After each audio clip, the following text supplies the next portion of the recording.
n'y a pas de dialogue, de vrai dialogue, donc de vrai échange, donc de compréhension, sans une qualité que je vous invite à tous méditer, que j'ai nécessairement dû développer, sans doute pour surmonter ma propension à la tyrannie, quand on est responsable d'une organisation qui a fait le choix de travailler aux quatre coins de la planète.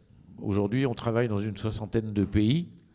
À l'époque où j'étais encore en charge directement des opérations, on travaillait dans une quarantaine de pays. Ça veut dire qu'on décidait de déléguer une responsabilité lourde à des gens qui étaient à plusieurs milliers de kilomètres. Et pour que cette délégation soit possible, et que les contrôles qui allaient avec cette délégation, parce qu'il n'y a pas de délégation sans contrôle, on vous expliquera ça dans toutes les bonnes maisons.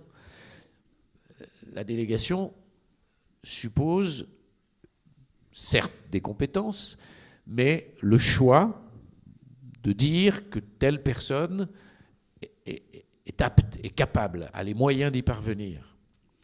Et les contrôles, ça va être les procédures qu'on va mettre en place pour s'assurer que de ce point de vue-là, le contrôle est le pendant de la délégation. Sinon, il n'y a plus de responsabilité. Or, la responsabilité, elle demeure au niveau du siège d'une association. Pour que ça soit possible, j'ai un jour compris quelque chose de très important qui m'a été appris par mon collègue Claude Simoneau, qui est des médecins qui est un médecin qui a cofondé Handicap International avec moi. J'ai compris un jour avec lui ce que signifiait la culture du doute.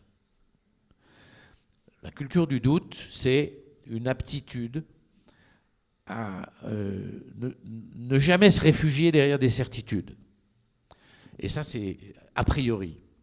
Et cette culture du doute, elle a une caractéristique que j'ai personnellement identifiée comme absolument essentielle, c'est de toujours accorder à l'autre le bénéfice du doute.